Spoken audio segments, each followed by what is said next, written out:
Animal. രചന സൂര്യകാന്തി പെണ്ണ്. അവതരണം ഷാഹുൽ മറയിൽ. എഡിറ്റിംഗ് ഫൈസൽ സി എന്ന് ഊഞ്ഞേരി. ഓരോന്ന് ചിന്തിച്ചങ്ങ് നിൽക്കവേ പക്രവും കാർത്തും തിരികെ ഇറങ്ങി വന്നു. കഴിഞ്ഞോ? പാറു സൈക്കിളിലേക്കാരും കൊണ്ട് ചോദിച്ചു. കഴിഞ്ഞു. ഈ ചേച്ചിക്ക് വേണ്ടിയും പ്രാർത്ഥിച്ചു. പക്രു ചിരിയോടെ പറഞ്ഞു. എനിക്ക് വേണ്ടിയോ? എന്ത്? പക്രുവിനെ സൈക്കിളിന്റെ മുന്നിലേക്ക് കയറ്റിയിരുത്തുന്നതിനിടെ പാറു അതിശയപാത്തിൽ പറഞ്ഞു. ഈ ചേച്ചിക്ക് ഒരു രാജകുമാരനെ കിട്ടണേന്ന്. നല്ല കേമായി. പാറു അവനെ തറക്കുന്ന കൂട്ടിക്കൊണ്ട് പറഞ്ഞു. അപ്പോഴേക്കും കാർത്തു സൈക്കിളിന്റെ പിന്നിലേക്ക് കയറിയിരുന്നു. കാർത്തുവേ, നീയോ? ഏയ്, ഞാൻ മൂപ്പരെയൊന്ന് മുഖം കാണിക്കാൻ പോയതല്ലേ. ആരെ? ശിവനെയോ? എക്സാമൊക്കെയല്ലേ, വെറുതെ മൂപ്പര് പിണക്കണ്ടെന്ന് കരുതി. എന്റെ മുഖം ഒന്ന് ഓർമ്മയിലിരുന്നോട്ടെ നീ. അമ്പടി. പാറു കാർത്തുവിനെ നോക്കി പതിയെ ചിരിച്ചുകൊണ്ട് സൈക്കിൾ മുന്നോട്ടെടുക്കുകയാണ്. നെവിനിൽ ലളിതാംബികയെതിരെ വരുന്ന പാറു കണ്ടത്. ആ പണ്ടാരത്താളെ വരുന്നുണ്ട് പാറു ചേച്ചി, നിർത്താ വിട്ടോ. കൈ കിട്ടി അവൻ നമ്മളെ തല തിന്നു. കാർത്തു പാറുവിന്റെ ചെവിക്കരികൾ ചുണ്ടടുപ്പിച്ചുകൊണ്ട് പിറുവിറുത്തു. പാറുന്ന് മൂളി. ആൾക്കും താല്പര്യമില്ല അവരോട് സംസാരിക്കാൻ. പൊങ്ങച്ചത്തിന്റെ ആൾരൂപമാണ് ലളിതാമ്മ.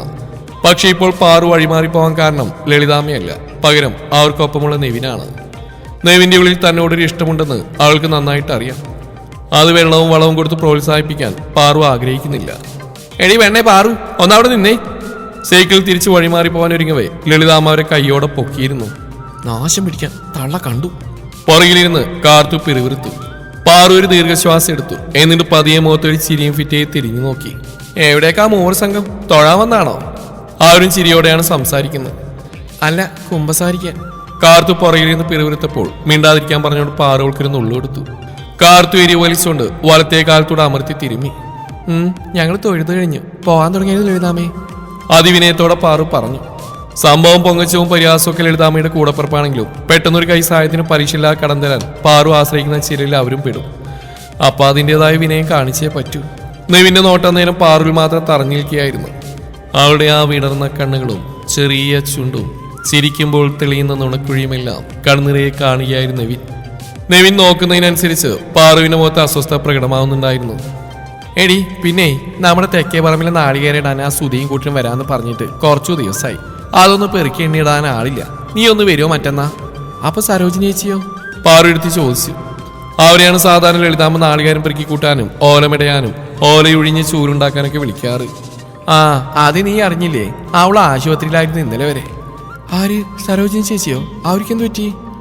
അവളുടെ കെട്ടിയാൻ കള്ളും കുടിച്ചു വന്ന് എടുത്തിട്ട് അടിച്ചു എന്നൊക്കെ പറയുന്നത് കേട്ടു. അതിന് പിന്നെ ആ വലിയ വന്നു. പാവം, കഷ്ടായിപ്പോയി. പാറുവിന് അവരെ കുറിച്ച് ഓർക്കിയ സങ്കടം വന്നു. അധ്വാനിക്കാൻ ഒരു മടിയുമില്ല സരോജിനി ചേച്ചിക്ക്. പക്ഷെ എല്ലുമുറി അധ്വാനിച്ച് വീട്ടിൽ ചെന്നാലും അടിയും കുത്തും വഴക്കും തന്നെ. പാറു സങ്കടത്തോടെ ഓർത്തു. അപ്പൊ എങ്ങനെയാ, നീ വരുമോ? വരാൻ എഴുതാമേ. അല്ല, വിറകുപുര മാറ്റി ഓല വെക്കുന്നുണ്ട് ഇപ്രാവശ്യം. എനിക്ക് ഓലമണ വലിയ വശമല്ല. പാറു എടുത്തു പറഞ്ഞു. അത് വേണ്ടടി പാറു, നീ നാളികേരം ഒന്ന് എണ്ണി തിട്ടപ്പെടുത്തി തന്നാ മതി. നീ ആവുമ്പോ എനിക്ക് വിശ്വാസ. വേറെ വല്ലവരും ആവുമ്പോ ഞാൻ പിന്നാലെ അടക്കണം. കണ്ണ് തെറ്റി അവറ്റകൾ കക്കും. ശരി ലളിതാമേ. പാറു വിനയത്തോടെ തലയാട്ടി. നീ മുന്നിലിരിപ്പുണ്ടായിരുന്നോ? കണ്ടില്ലല്ലോ. നീ പിന്നെയും ചെറുതായോടാ. ലളിത മുന്നിലിരിക്കുന്ന പക്രുവിനെ നോക്കിയിട്ട് ചിരിയോടെ പറഞ്ഞു. വയസ്സായില്ലേ, കണ്ണുപിടിക്കാനിട്ടാവും. കാർത്തുവാണ്. ഇവരുടെ നാവിന് നീളത്തിൽ കൂടുന്നുണ്ട് കേട്ടോ പാറു. അതത്ര നല്ലതിനല്ല. ലളിതാമ്മ കാർത്തുവിന്റെ സംസാരം ഇഷ്ടപ്പെടാത്ത പോലെ പറഞ്ഞു. എന്റെ നാവിന്റെ നീളം ഞാൻ കുറച്ചോളാം. നിങ്ങൾ ഹൃദയത്തിന്റെ വിശാലത ഒന്ന് കൂട്ടാൻ നോക്ക്. കാർത്തു പിറുവിറുത്തു. എടാ, നീ ഇപ്പൊ എന്തിനാ പഠിക്കുന്നേ? കാർത്തുവിനെ തലതെറിച്ച വിത്തായി ലളിതാമ്മ കണക്കാക്കിയതുകൊണ്ട് ആൾക്ക് വല്ല മുഖം കൊടുക്കാതെ ലളിതാമ്മ പക്രുവിന് നേരെ തന്നെ തിരിഞ്ഞു. ഡിഗ്രിക്ക് ചേർന്നു. പക്രു പതിയെ പറഞ്ഞു. ഈ ശരീരം വെച്ച് നീ ഡിഗ്രിക്കൊക്കെ ചേർന്നോ? അതിന് നിന്നെ സമ്മതിച്ചേ പറ്റൂ. ലളിതാമ്മത്തെ ആശ്ചര്യം നിറച്ച് താടിൽ കൈതാങ്ങിന്ന് പക്രുവിനെ നോക്കി. അവര് തന്നെ അഭിനന്ദിച്ചതാണോ ആക്കിയതാണോ എന്ന് പക്രുവിന് മനസ്സിലായില്ല. ഒരാഗ്രഹത്തിന്റെ പുറത്ത് പഠിക്കാന്നേ ഉള്ളൂ. അല്ലാതെ പഠിച്ച് പാസ്സായ നിനക്കൊക്കെ ആരെങ്കിലും ഉദ്യോഗം തരുമോ? ചിരിയോടെയാണ് അവരുടെ ചോദ്യം. ഒരുമാതിരി മധുരത്തിൽ പൊതിഞ്ഞ വിഷച്ചിരി. പക്രുവിന്റെ മുഖം പൊടുന്നതിനെ വാടി. അമ്മേ. നെവിൻ അവരെ ശാസനയോടെ വിളിച്ചുകൊണ്ട് കണ്ണുരുട്ടി. ഞാൻ മറ്റന്നാൾ എത്തിയേക്കാം, ഇപ്പൊ കുറച്ച് തിരക്കുണ്ട്. ലളിതാമ്മയോട് മുഖം കൊടുക്കാത്രയും പറഞ്ഞുകൊണ്ട് പാറു സൈക്കിൾ മുന്നോട്ടെടുത്തു. അമ്മയ്ക്ക് ഇത് എന്തിന്റെ കേടാ? നാവ് ഒതുങ്ങിയിരിക്കില്ലല്ലേ? നെവിൻ അവരോട് തട്ടിക്കേറി. ഒന്ന് പോടാ, ഞാനതിനില്ലാത്തൊന്നും പറഞ്ഞില്ലല്ലോ. ലളിതാമ്മ ചുണ്ടൊന്ന് കൂട്ടിക്കൊണ്ട് അമ്പലത്തിലേക്ക് നടന്നു. അമ്പലത്തിലേക്ക് അവർ കാലെടുത്ത് വെച്ച അതേ നിമിഷം ദൈവം അവർക്ക് നേരെ കണ്ണടച്ച് കഴിഞ്ഞിരുന്നു. ഈ ചേച്ചി എന്താ ഈ വഴിക്ക്? നമുക്ക് ആ സരോജിനി ചേച്ചി ഒന്ന് കണ്ടിട്ട് വരാം. പറ്റുവാണെങ്കിൽ ഒരു 10-100 മറ്റോ കൊടുക്കാം. ആ ഒരു പണിക്ക് പോകാതെ അവിടെ അടുപ്പ് പോയാറില്ല കുഞ്ഞ. പാറു അലിയോടെ പറഞ്ഞു. സരോജിനിയുടെ വീടിരിക്കുന്ന ഇടവഴിയിലേക്ക് കയറിയപ്പോഴാണ് അവിടെ പോലീസ് ജീപ്പ് എടുക്കുന്നത് കാണുന്നത്. പോലീസ് ജീപ്പ് കാണുന്നുണ്ടല്ലോ ചേച്ചി. കാർത്തു സൈക്കിളിൽ നിന്ന് ചാടി ഇറങ്ങി. പാറു പക്രുവിനെ എടുത്തിറക്കിയിട്ട് സൈക്കിൾ വഴിയിലേക്ക് ഒതുക്കി. സരോജിനിയുടെ മുറ്റത്തിറങ്ങുന്ന കാഴ്ചയാണ് മൂവർക്ക് ഒരുപോലെ രോമാഞ്ചം വന്നുപോയി. ഇനി ഭാര്യയെ തല്ലാൻ തോന്നുമ്പോ വാസുണ്ണന് ഇതോർത്തേക്കണം. മുഖമടിച്ച ഒരെണ്ണം കൂടെ കൊടുത്തിട്ടാണ് നിരഞ്ജന്റെ ഡയലോഗ്. സർവരെയും വിരട്ടി തനിക്ക് മേൽ ഭൂമിയിൽ ഒരാളില്ലെന്ന് പറഞ്ഞു നടക്കുന്ന വാസു നിരഞ്ജന്റെ മുമ്പിൽ കയ്യും കൂപ്പി നിൽക്കുന്നുണ്ട്. ഈ അടിക്ക് മുന്നേയും അത്യാവശ്യം കനത്തിൽ ഓരോന്ന് മൂപ്പർ കിട്ടിയിട്ടുണ്ടെന്ന് തോന്നി പാറുവിന്. ഇല്ലെങ്കിൽ ഇങ്ങനെ പത്തി മടക്കി നിൽക്കാൻ സാധ്യതയില്ല. കലാപരിപാടി തുടങ്ങിയിട്ട് കുറച്ചു നേരമായി തോന്നുന്നു ചേച്ചി. നമ്മൾ കുറച്ച് ലേറ്റായി. കാർത്തു ആകെ അങ്ങ് ഉലഞ്ഞുപോയ വാസുവിനെ നോക്കിക്കൊണ്ട് നിരാശാഭാവത്തിൽ പറഞ്ഞു. സരോജിനി ചേച്ചി അങ്ങേരെ എടുത്തിട്ട് അടിക്കുമ്പോൾ കാർത്തു ആഗ്രഹിച്ചിട്ടുണ്ട് അങ്ങേർക്ക് തിരിച്ചതുപോലെ രണ്ടെണ്ണം കിട്ടിയിരുന്നെങ്കിലെന്ന്. അയ്യോ, അങ്ങേരെ ഇനി തല്ലേണ്ട സാറേ. വാസുവിനിട്ട് ഒരെണ്ണം കൂടെ പൊട്ടിക്കാൻ വേണ്ടി കയ്യോങ്ങി നിരഞ്ജനെ നോക്കി സരോജിനി കരഞ്ഞുകൊണ്ട് കൈകൂപ്പി. മാറി നിന്നോ പെണ്ണുപിള്ളേ, ഇല്ലെങ്കിൽ നിങ്ങൾക്കും കിട്ടും. നിങ്ങളെപ്പോലെയുള്ള കൂല സ്ത്രീകൾ കാരണം മക്കളും അനുഭവിക്കേണ്ടി വരുന്നേ. പറയുമ്പോൾ നിരഞ്ജന നോട്ടം സരോജിനിയുടെ തൊട്ടപ്പ് നിൽക്കുന്ന 8 വയസ്സുകാരി പെൺകുട്ടിയിലേക്കായിരുന്നു. അച്ഛന് രണ്ടെണ്ണം കിട്ടുന്നതിന്റെ ആത്മസംതൃപ്തി അവളുടെ കണ്ണിലും കാണാനുണ്ട്. ഇനിമേലാൽ അയൽക്കാർക്കോ നാട്ടുകാർക്കോ ശല്യായിട്ട് ഇവിടെ നിന്ന് എന്തെങ്കിലും വഴക്കോ തല്ലോ നടന്നെന്നറിഞ്ഞ സ്റ്റേഷനിൽ കൊണ്ടുപോയിട്ട് ഉരുട്ടുന്നിനാൻ. നിരഞ്ജൻ വാസുവിന് നേരെ തിരിഞ്ഞുകൊണ്ട് പറഞ്ഞു. ഇല്ല സാറേ, ഞാനിനി എന്റെ കെട്ടികളൊന്നും നുള്ളി നോക്കിക്കൂടിയില്ല. വാസു ഭയത്തോടെ അവനെ നോക്കി. നിരഞ്ജനൊന്ന് അമർത്തി മൂളിക്കൊണ്ട് അയാളെ കുടഞ്ഞെറിഞ്ഞു. വെറും മണ്ണിൽ വീണ വാസുവിനെ സരോജിനി വന്ന് ആവലാതിയോടെ പിടിച്ചെഴുന്നേൽപ്പിക്കുന്നു. ദേഹത്ത് പറ്റിയ മണ്ണ് കൈവച്ച് തട്ടിക്കൊടുക്കുന്നെല്ലാം കണ്ടപ്പോൾ കാർത്തുവിനും തോന്നി തള്ളക്ക് കിട്ടിയതൊന്നും പോരാന്ന്. ആയസൈ പറഞ്ഞ പോലെ അവരൊരു കുലസ്ത്രീ തന്നെ. കാർത്തുവിനെ ചുണ്ട് പരിഹാസം കൊണ്ടൊന്ന് കൂടി. ജീപ്പിലേക്ക് കയറാൻ നേരം കാഴ്ച കണ്ട് നിൽക്കുന്നവർക്കിടയിൽ പാറുവിനെ ഒരു നോക്ക് കണ്ട് നിരഞ്ജൻ. നോട്ടമൊന്ന് തുടക്കിയപ്പോൾ അവളൊന്ന് ചിരിച്ചെങ്കിലും അങ്ങേര് നെറ്റി വിളിച്ചുകൊണ്ടൊരു നോട്ടം പിൻവലിക്കുകയാണ് ഉണ്ടായത്. ചാടത്തെണ്ടി. പാറുള്ളിൽ പിറുവിറുത്തു. അങ്ങേര് എന്ത് അടിയായിരുന്നു, ഒരു സിനിമയൊക്കെ കണ്ട പോലെ അല്ലേ? പക്രു സരോജിനി ചേച്ചിയുടെ വീട്ടിൽ നിന്നിറങ്ങിയ വഴിയെ തുടങ്ങിയതാണ് നിരഞ്ജനെ പുകഴ്ത്തി പറച്ചിൽ. ആ ഒരു നിരഞ്ജന്റെ അടിയും മട്ടും ഭാവം കണ്ടപ്പോൾ രോമാഞ്ചിഫിക്കേഷൻ വന്നെന്ന് പോലും കാർത്തുവിനും തനിക്കും വന്നു.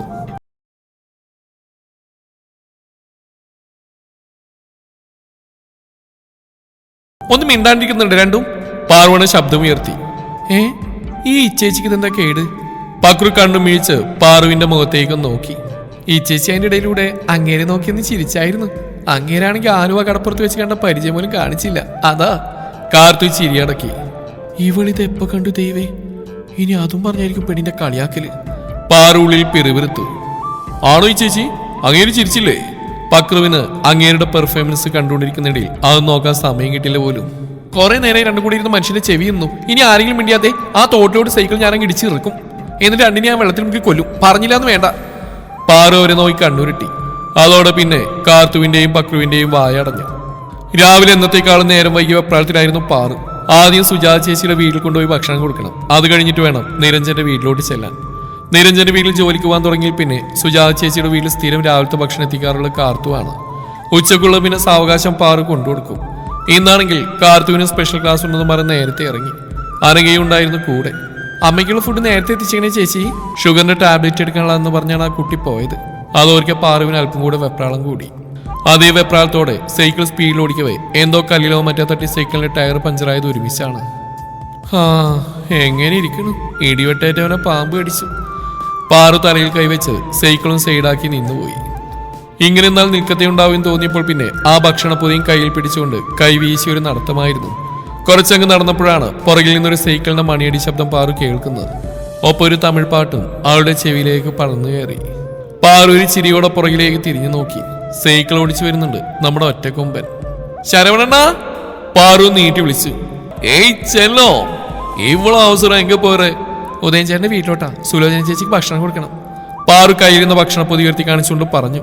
ആമാ ഉങ്ക സൈക്കിളെങ്ക പഞ്ചറായി ചെല്ലോ.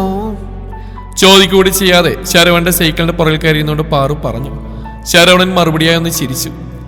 അങ്ങേർക്കറിയാം ഇനി പാറുവിന് ഉദയന്റെ വീട്ടിൽ കൊണ്ടുവിടാതെ വീട്ടിൽ പോകാൻ പറ്റില്ലെന്ന്. പോലാമാ? ശരവണൻ തിരിഞ്ഞു പോയിക്കൂടി ചോദിച്ചു. പറപ്പിച്ചുവിട് ഷാജിയേട്ടാ. പാറു പല്ല് മുഴുവൻ വിളി കാണിച്ചൊന്ന് ചിരിച്ചു. ശരവണൻ സൈക്കിൾ മുന്നോട്ടെടുത്തു. ഒപ്പം ആ പാട്ട് പിന്നെയും പാടി തുടങ്ങി. ഒപ്പം പാറുവും കൂടി. സന്ധ്യ ചേച്ചിക്ക് സുഖല്ലേ അണ്ണ? പാറു കാറ്റിൽ പാറുന്ന മുടികൾ ചെവിയിടുക്കിലേക്ക് ഒതുക്കി വെച്ചുകൊണ്ട് ചോദിച്ചു. സൗഖ്യമേർക്ക്. അമ്മു ചേച്ചി ഉണ്ടോ അവിടെ? ഇല്ലേ, അമ്മു 2 നാளைക്ക് മുന്നേ താൻ വന്നു പോയിട്ടാൻ. ശരവണന്റെ മൂത്ത മകളാണ് അമ്മു. ഭാര്യ മലയാളിയാണ്, സന്ധ്യ. ആദ്യം സ്ഥിരം കുടിയും വലിയും വാസുവണ്ണനെ പോലെ ഭാര്യ തല്ലുവല്ലായിരുന്നു അണ്ണന്റെ ഇഷ്ട വിനോദം. ഇപ്പൊ മര്യാദരാമനായി കുടുംബം നോക്കി ജീവിക്കുന്നു.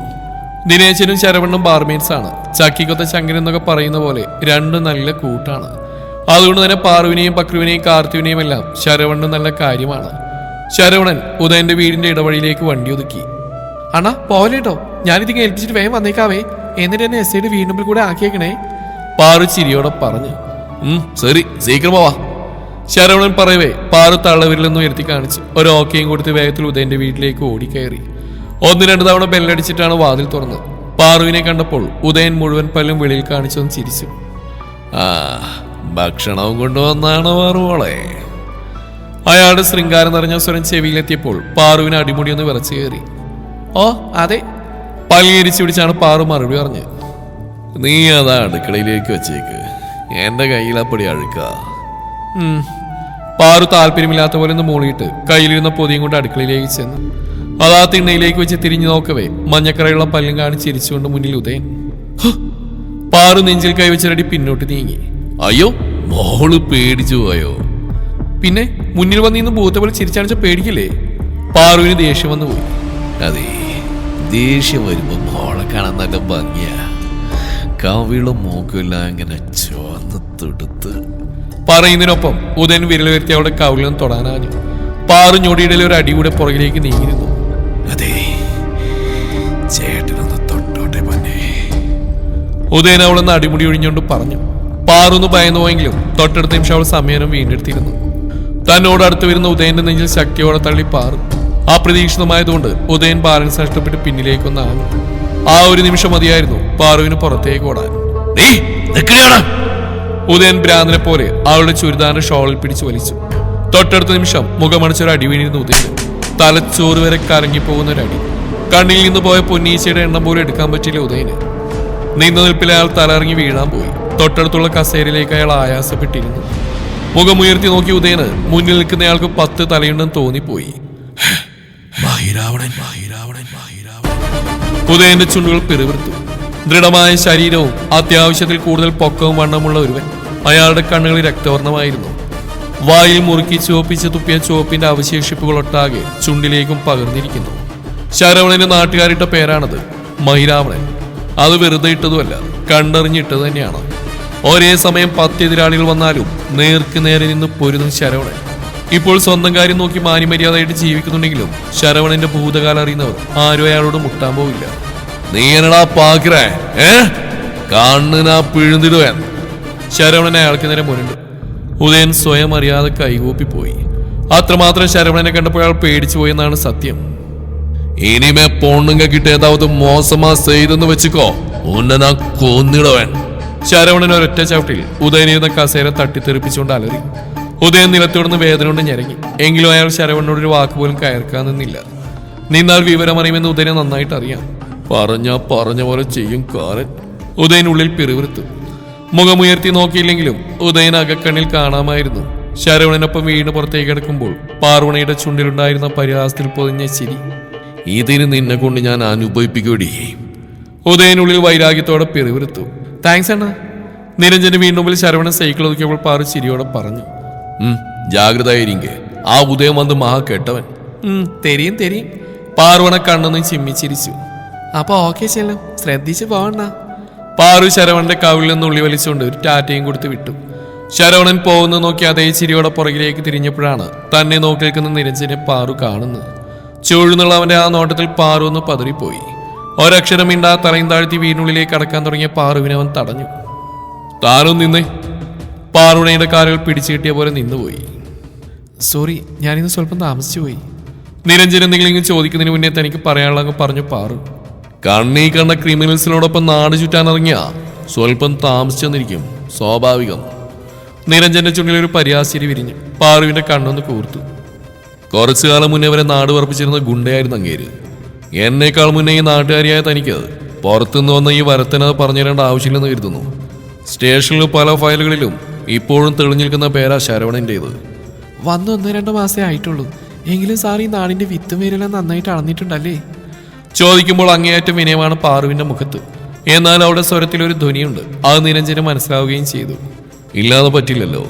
നിയമം സംരക്ഷിക്കൽ ഒരു നാടിന്റെ സമാധാനം ഉറപ്പാക്കലും നിയമപാലകൻ എന്ന നിലയിൽ എന്റെ കർത്തവ്യമാണല്ലോ. നിരഞ്ജൻ അവളെ അടിമുടിയൊന്ന് നോക്കി. അത് ശരിയാ. പക്ഷെ സാറി പറഞ്ഞ ശരവണൻ ഗുണ്ടാപ്പണിയെല്ലാം നിർത്തി മനുഷ്യർ പോലെ ജീവിക്കാൻ തുടങ്ങിയിട്ട് കാലം കുറച്ചായി. ഒരാൾ തിന്മ ഉപേക്ഷിച്ച് നന്മയിലേക്ക് വരുമ്പോൾ നിയമപാലകൻ എന്ന നിലയിൽ സാർ അയാളെ പ്രോത്സാഹിപ്പിക്കല്ലേ വേണ്ടത്? നിന്റെ കാവലപ്രസംഗെല്ലാം കയ്യിൽ വെച്ചാൽ മതി, എന്റെ അടുത്ത് വേണ്ട. സ്വന്തം ഭാര്യയെ തള്ളി സാധിച്ച ഉൾപ്പെടെ ഒരാശ്രമത്തിന് നേരെ നടന്ന അക്രമത്തിന് പിന്നിൽ വരെ ആ പോയവന്റെ പേരുണ്ട്. പലതും തേച്ചു മാച്ച് കളഞ്ഞതാണെന്ന് കേസ് ഫയലൊന്ന് ഇരുത്തി നോക്കിയാ ഏത് പൊട്ടനും മനസ്സിലാവും. ഇവിടെ നിന്ന് 2 വളവപ്പുറം ഒരു മാളികയുണ്ട് അറക്കില്. അവിടെ ഒരു സുൽത്താനും ബീവിയും ഉണ്ട്. അറക്കിൽ അമീറും അദ്ദേഹത്തിന്റെ ഭാര്യ കല്യാണിയും. ഈ നാടിനു വേണ്ടി അവർ ചെയ്ത സേവനമൊന്നും വേറെ ആരും ചെയ്തു തന്നിട്ടില്ല. സാറി പറഞ്ഞ ആശ്രമത്തിന്റെ അടിവേരിളക്കാൻ പ്രവർത്തിച്ചയുടെ കൂട്ടത്തിൽ അവരുടെ കൈകൾ കൂടെ ഉണ്ടായിരുന്നു. സമയം കിട്ടുമ്പോൾ ചോദിച്ചാൽ മതി അവരോട് കേസ് ഫയലിനപ്പുറമുള്ള യഥാർത്ഥ കഥ എന്താണെന്ന്. സാറ് വലിയ ബുദ്ധിശാലിയായിരിക്കും, പക്ഷെ സാറിന് മാത്രമേ ബുദ്ധിയുള്ളൂ എന്ന് കരുതരുത്. നേരത്തെ അവൾ ഒളിപ്പിക്കാൻ ശ്രമിച്ച പരാസ്ഥിതി ഇപ്പോൾ അവളുടെ ചുണ്ടിൽ വ്യക്തമായി തന്നെ കാണാം. നിരഞ്ജൻ പല്ലിറുപ്പുന്ന സ്വരം ആൾക്ക് തൊട്ടരികിൽ കേൾക്കാനുണ്ട്. പല്ല് കടിച്ചോട്ടിക്കോ ഇങ്ങേര്? പാറുവിനെ സൂക്ഷ്മമായി നോക്കി മനസ്സിൽ പറഞ്ഞുകൊണ്ട് അകത്തേക്ക് കയറി. അതേ, തനിക്കിവിടെ ശമ്പളം തന്നെ നിർത്തിയിരിക്കുന്നതേ എന്റെ മെക്കിട്ട് കയറാനല്ല. നിരഞ്ജൻ തോൽക്കാൻ മനസ്സിലാത്ത പോലെ അവൾക്ക് പിന്നാലെ ഓടി വന്നു. ഞാനിവിടെ ശമ്പളം മേടിച്ച് പണിക്ക് നിൽക്കുന്നത് സാറിന് മെക്കിട്ട് കയറാനുമല്ല. ഒരിളക്കു പേര് പോലെ അവളും മറുപടിയും പറഞ്ഞു. വല്ലാതെ അങ്ങ് ഉണ്ടാക്കലടി മോളെ.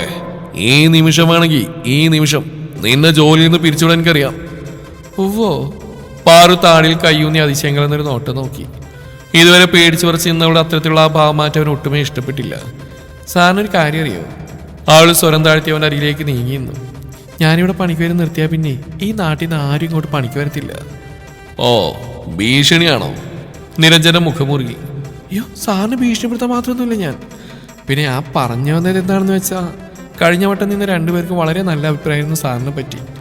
സാറിന്റെ സ്വഭാവം നേരിട്ടറിഞ്ഞ കാലൻ പണി നിർത്തി പോകുന്നൊക്കെ അവർ പറഞ്ഞ്. അത്രയും സാദൃശ്യമുണ്ടത്രേ സാറും കാലനും തമ്മിൽ. നിരഞ്ജൻ മുരണ്ടുകൊണ്ട് അവൾക്ക് നേരെ ചീറി. അയ്യോ, ഇങ്ങനെ ശബ്ദം എടുക്കല്ലേ സാറേ, ഇതൊന്നും ഞാൻ പറഞ്ഞല്ല, നാട്ടുകാർ പറഞ്ഞെടുക്കുന്ന. ഈ നാട്ടിലെ എൻ്റെ അത്ര കഷ്ടപ്പാട് വേറെ ആർക്കില്ലെന്ന എൻ്റെ ഒരു നിഗമനം. അങ്ങനെയുള്ള ഞാൻ സഹിക്കാൻ വയ്യാതെ പണി നിർത്തിയെന്നൊക്കെ പറഞ്ഞാൽ ഒരു പട്ടിക്കുഞ്ഞു പോലും കൂടി തിരിഞ്ഞു നോക്കില്ല. അപ്പൊ സാറ് വിചാരിക്കും അടുത്ത പഞ്ചായത്തിൽ നിന്ന് ആളെ കൊണ്ടുവരാന്ന്. അത് വെറുതെയാ.